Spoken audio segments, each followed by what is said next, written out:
Hello, everyone, and welcome to episode 13 of the Adams Mystery Playhouse Podcast. Adams Mystery Playhouse is Colorado's only full time interactive mystery dinner theater. I am your host, well, co host, Nick Guida, and with me, as always, my partner in crime, Marn Wilsquare. Marn, are you there? Yes, I'm here, Nick. I am here. How are you doing today? I'm doing good. How are you doing? You must be depressed. In our last episode, you didn't even have the opportunity to correct anyone even one time. Yeah, that was depressing. Now, Marn, this is episode 13. Lucky 13. Do we even Mm-hmm. have a guest today or anyone who's going to join us? We have two guests, and they are Nancy Fromhart is a returning guest, and Doug Proctor is a returning guest. So we've got two guests today. Where are you there, guests? Yep, Hello? Hello, can you hear me? Yeah, I'm here, this is Doug. I'm here. ready to be corrected. I've already started correcting myself here a few times. Do you remember that first episode you introduced Doug Proctor as a guest, and I said I don't even know the man, and then it turns out I've known him for years, but I know him as Dog Proctor. Yeah, because your Korean friends told you. Well, I met him in Koreatown. Koreatown. Oh, those were the days. Is that on South Federal? Where is that? This is a little unfair to just throw this at Nancy and Doug, but I'll do it anyway. But what kinds of fun things have you shared together on stage and off, maybe? Oh, I was wondering if you were going to ask about offstage. Yeah, let's hear the off stage. Well, thanks to you, Marn, I thought that when I met Doug that a new romance was starting. Mm. That was my perception. Of course, Doug thought it was just a new friendship. But that's anyway. But that was, back when Doug had a little more hair, right, Doug? That's right. I had a little more hair. I even had a part. It was parted and now it's departed. Anyway, Doug, I don't know if you remember this, but when we first started doing shows, you were quite the player. Did you know that, Marn and Nick? I didn't know that. Player. I didn't know that. You mean like Playa? Play Playa? off stage. Because when we were hanging around together, he was actually seeing two other ladies. Do you remember this, Doug? He probably doesn't. Yeah. No, which Yeah, ladies? because he's seen so many, but he made the comment to me. He says, yeah, and out of the three of you, you're the most sane. And I thought, wow. I thought, wow, Doug, if that's true, you've really got some deeper issues than you think. You know what, Nancy? Now you're reminding. I had forgotten about this, but do you remember when you threw that surprise birthday party? And that would have been early on Yeah, with you and yeah. Doug's relationship over at Dave and Buster's. Dave and Buster's. And was that Doug's 50th? Yes. Yep. Okay. And Doug comes in, and there were a ton of people there, and it was so much fun, and it was a well played, good planning Yeah. on that, Nancy. Really good. But I remember a bunch of people got up and did sort of stand-up Yeah. routine or toasts for Doug. Roasts.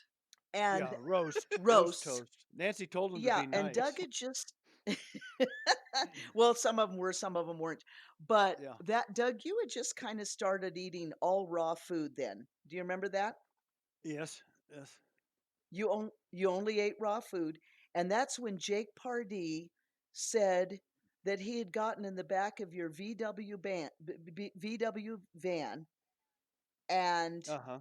found a whole bunch of raw things that you could eat, including clothing and camping gear.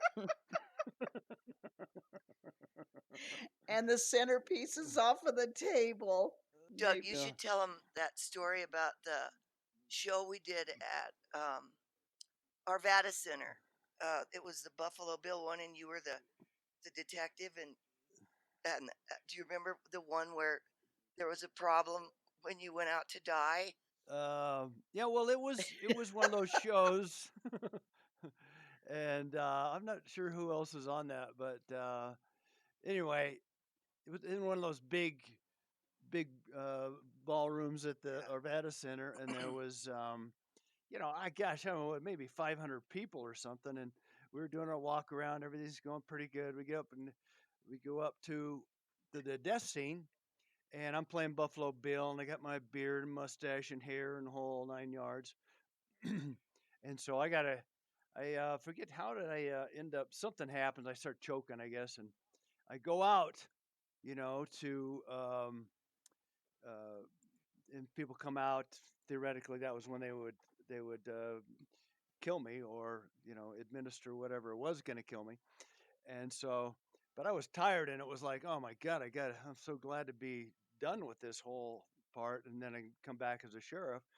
And so I go out and I just go to the green room across the hall, and I think, oh man, I rip off the mustache and the beard and the hair and everything, and I sit down on the chair to breathe for a minute, and I kind of look across at the table across the way, and there's the arrow through the head bit, and I'm going, well, wait a minute, what's that doing there? I thought, oh, wait a minute, I gotta go back in dying. Oh crap! So I stick the. Oh man, I'm freaking out. I try and stick the beard and the mustache on and the hair, everything back on, and I got to go back in there staggering in with the arrow through my head and whatever else it was. I think what was it? Something. Anyway, I go back in. Oh my god! And I go up to the stage, a big heist, clear up the stage, and I say some words, and then I die, and I'm trying not to hold my beard and mustache on as I'm dying, and anyway, I die and I stagger, and somebody But walks me out. what was In so so funny? many ways. What was so Yeah, in so funny many was here ways. he comes in and it's like his beard and his mustache are all misplaced, and we're going, "Wow, that was a rough death." I mean, it was like I think your I And it's know not even quite I dead think yet. your Yeah. mustache died or your beard or something. It was like plus then Yeah. we're out there Oh. trying to hang on until he finally realizes, "Oh, I got to go back in." I'll never forget when Nancy threw, and this is fairly recently, a birthday Oh, party that for was her funny. sister at Adams Mystery Playhouse. That was really fun. And Doug, being Doug Doug, was there. Uh oh. starts calling Yeah, himself Dave. he Remember, was you sitting called at the yourself table Dave? as a guest. Yeah, but you didn't do it on purpose.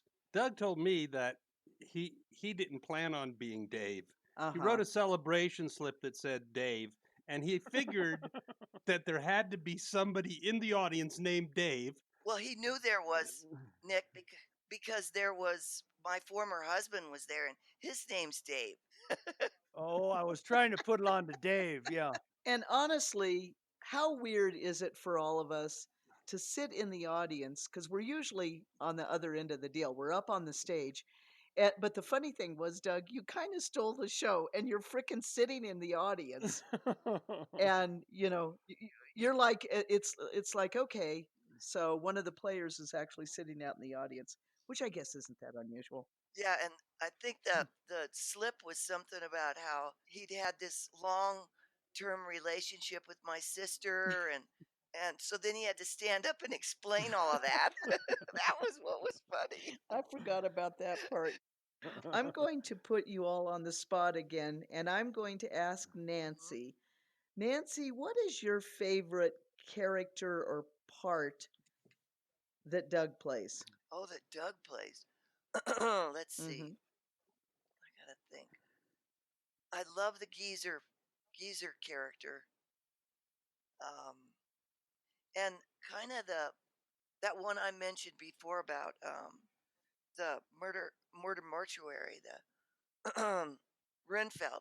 He's kind of like a geezer character, except he's a little dumber, I guess. I don't know. I like that one, but I really like the costume and the way he does Buffalo Bill too, because when he puts on that wig and everything, I mean, he looks pretty darn close to pictures of Buffalo Bill. But trying to think of Hmm. some of the other ones, I think it'd have to be Geezer. I thought that I think NCJ he did All three of those. He does those great. What's yours, Marn? Yeah. Me? I have to agree with you. I love Doug's geezer, and I do love his CJ. But and keeping in mind, those are all the lovable, um, friendly, everybody's best buddy kind of character. Not And of too course, since swift. Doug is a, well, I don't know, smarter, smart as a fox kind of thing. Wait, that No, that isn't would good. be that would be Dumb. dumb as a fox.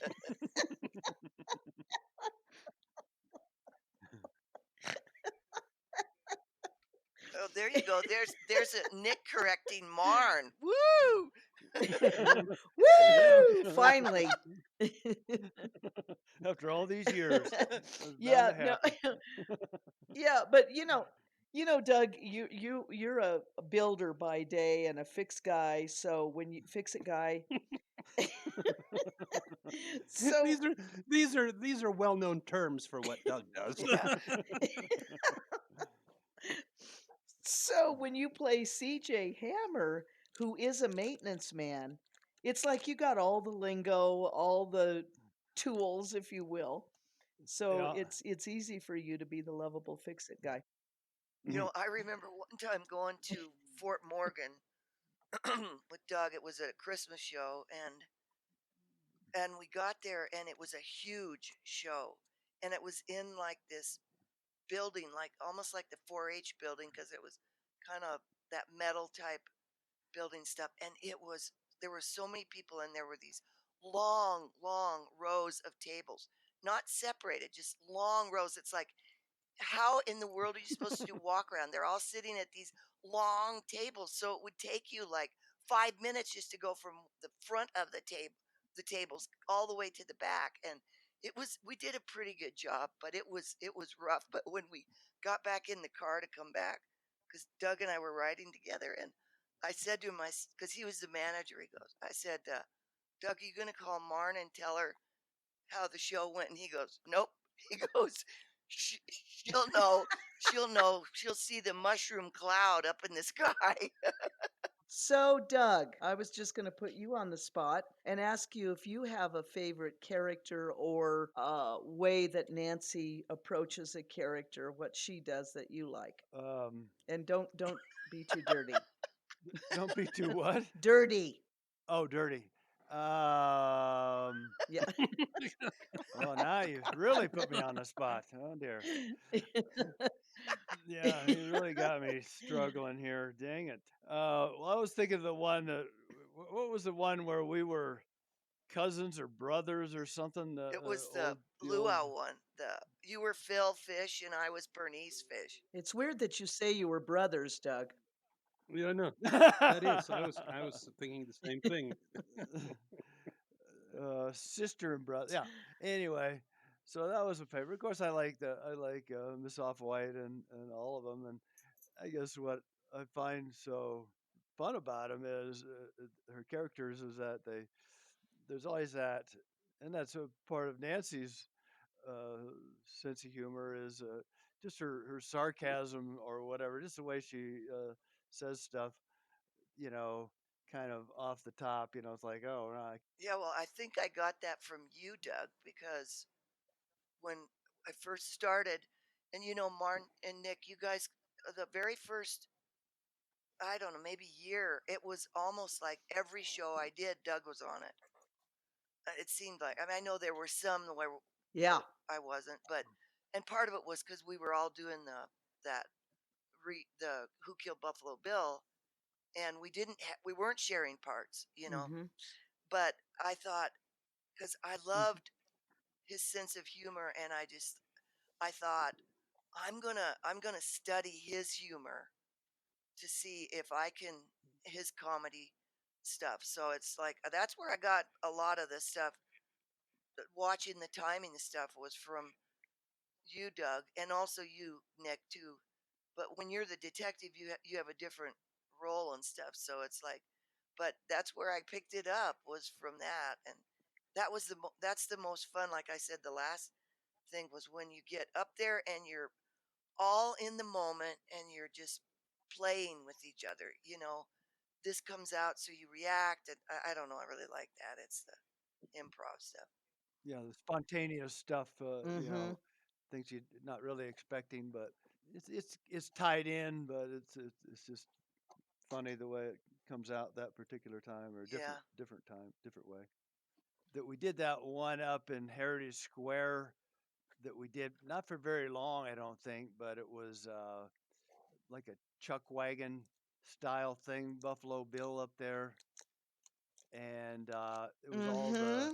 checker checkerboard tables and all that. I don't know. Tell me a story Oh about yeah. that. What you remember? Yeah, we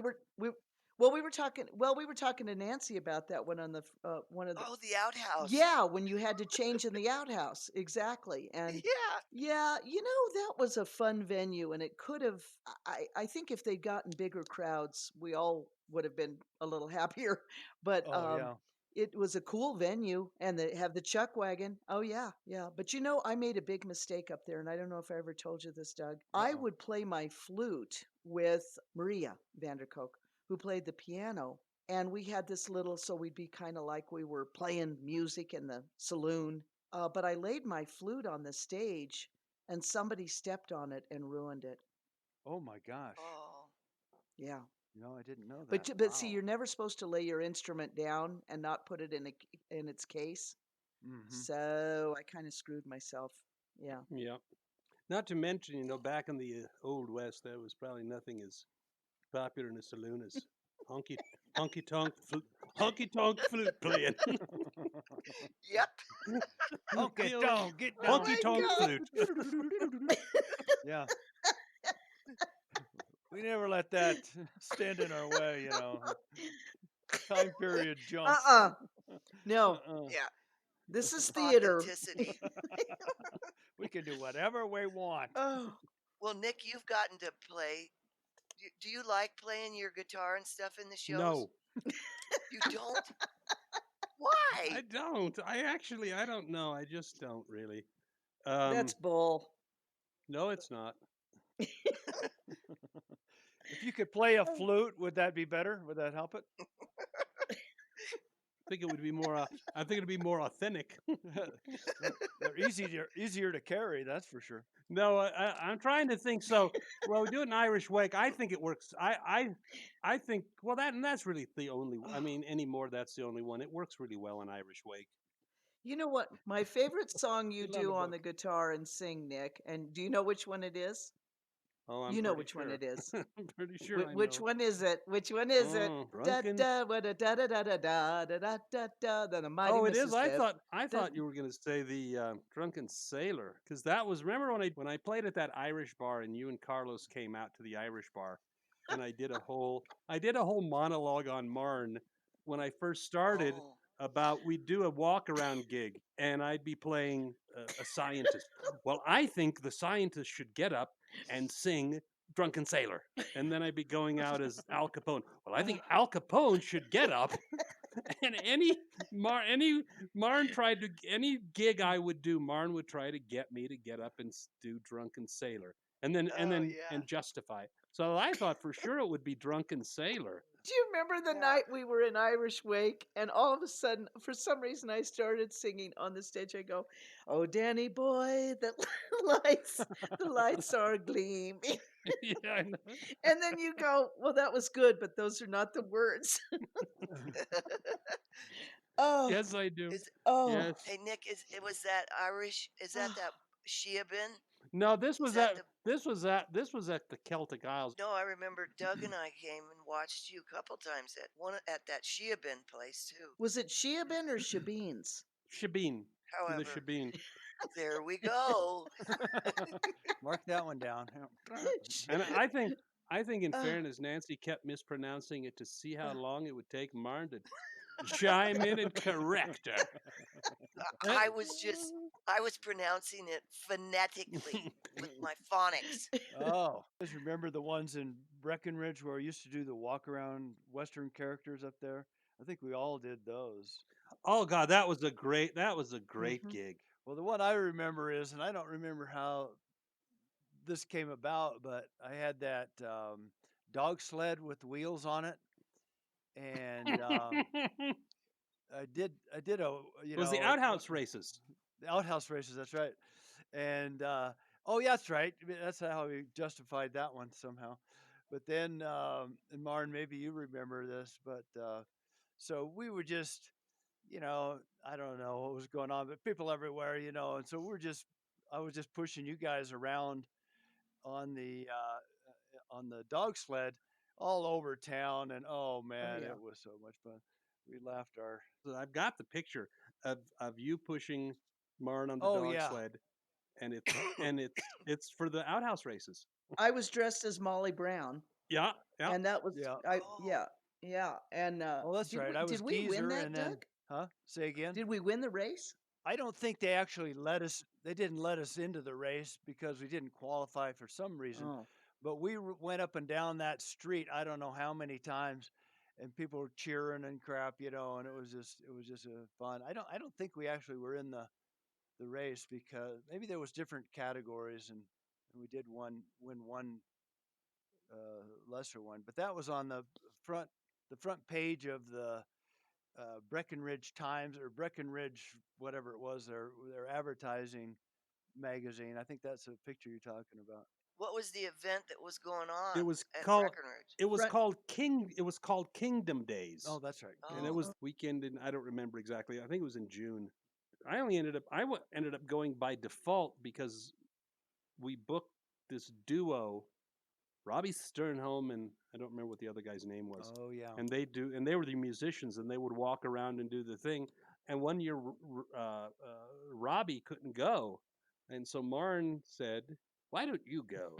You could sing. You could sing the Drunken Sailor." But she said, "Well, why don't you go?" And I was like, She goes, "Oh, you should go. I'm telling you, you should go." So I went, and I was like, "I need to listen to Marn more often." That's what I'm That telling was you. that is a good gig. Yeah. Well, you guys make fun of me, but it's just like when told Nancy, you could so easily do Phyllis Diller. And she did Phyllis, and she got and met Phyllis Diller and all that good stuff. And I said to Doug, there's this cool thing that I think would really sell for Western events, and it's called a sluice. And Doug's like, what the heck are you oh, talking about? And I said, yeah, it's this gold panning thing. And lo and behold, Doug builds this big sluice. And mark my words, Doug, isn't it true? You've had a lot of sluice gigs. Well, the only reason Doug was able to build it is as we know, he's kind of a fix-it man. Fix he's man. a builder. A He's a builder, builder. a builder and fix-it. Build and fix it, dude. Fix man. I I should put think that on there's my a word card. for that. It's called a carpenter. Yeah, I did. Doug, are you a carpenter? No, but seriously, Doug, you have quite a rig with that now, huh? Yeah. Talk Yeah. about your sluice, for God's sakes. Well, a sluice is it's loosely called a sluice, but it's technically it's not really a sluice, but it's a replica of a sluice, which is the trough type thing that they would run the water through in the creek, and then catch bigger portions of gold, and then they would pan out of the sluice to see if they could find gold. And so uh, it started with a gig that was at some trade show, I think, and Martin put me on it, and I was to man the sluice that somebody else had, and that's when the idea to do it. And I'd done that, and I said, well, yeah, I could do that, and then Martin suggested that I do it, and so I built it, and it's been the business of it has been building ever since because, as fate would have it, there's a lot of internet play on gold panning. There's reality shows about gold panning, so it gets a lot of people were interested, and it's still going pretty strong actually. So I have about 4 or 5 gigs a year, and Yeah. it works out well. I play geezer, so I can have some fun with it and teach people how to pan for gold. Yeehaw! I don't use real gold Yeehaw. anymore. I did for a while, but I used up all my profits buying real gold and giving it away. So now I have real Are you simulated gold. serious? You used Yeah, there for a while I used some real. They were very small gold nuggets. I would buy about 50, $60 worth of very small nuggets. Of course, it didn't go very far, but I wouldn't have that many customers. But getting once I had started getting, it gets packed. The kids in particular will get up there and they'll stay for an hour and a half and pan for gold, and they get gold painted rocks, but and other stuff. I would put other stuff in there as well. Anyway, thanks, Martin. I appreciate it. You're welcome, Dougie. And now, moving on to the next segment, let's start with the solution to last episode's mini mystery, Too Clever. How did Fordney so quickly determine that the incriminating note had not been left by the dead man, Dawson? You see, the murderer tried to give the impression that Dawson had died before finishing the incriminating note. Had he written it and died before completing it, he could not have put the pen back into the tray where it was found. In his effort to incriminate Lynch, the murderer had been too cautious, a costly oversight. But now let's move on to this episode's mystery.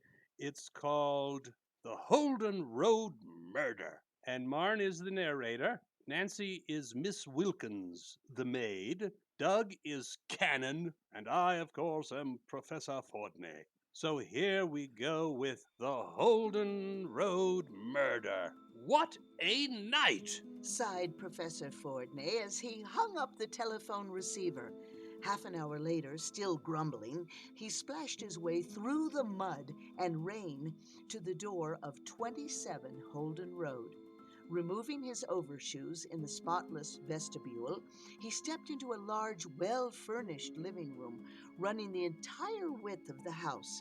Introducing himself and explaining he would question everyone later, he asked to be left alone. In the far corner of the room, he found a man lying on the floor, his throat cut. As he bent over, his attention was attracted to a dime lying about 5 feet from the head of the dead man. He picked it up, regarded it curiously, and with a thoughtful look, put it in his pocket. The professor began his questioning with the maid, Miss Wilkins. You found the dead man? Yes, sir. I was returning from posting a letter about 30 minutes ago, and just as I was coming up the path of the front door, I heard a scream. I dashed in and found Mr. White here, gasping his last breath. Lose a dime? Why, I don't think so, sir. I heard the scream from upstairs and ran in here right behind Miss Wilkins. Volunteered Cannon, owner of the house. Did either of you leave this room before I arrived? No, we stayed here until you came. Did you, Mr. Cannon, lose a dime? No? Well, it looks like collusion to me, and I can tell you Inspector Kelly won't swallow this story. All right. So, how did Fordney come to the conclusion of collusion? Well, that will wrap it up for this episode. We'd like to thank our guests today. Nancy, thank you. Thank you. Doug? Thank you. It's been a pleasure. Well, I'm glad. if you had said it wasn't a pleasure, I don't know what I would have done. And Marn, Yes? thank you for joining us. Let me correct you on that. Thank you for joining me. No, okay, never mind. Cut that out. I'm leaving that in, and perhaps that will put a stop to this obsessive correcting. In any case, thanks again, and please join us for the next episode of the Adams Mystery Playhouse Podcast.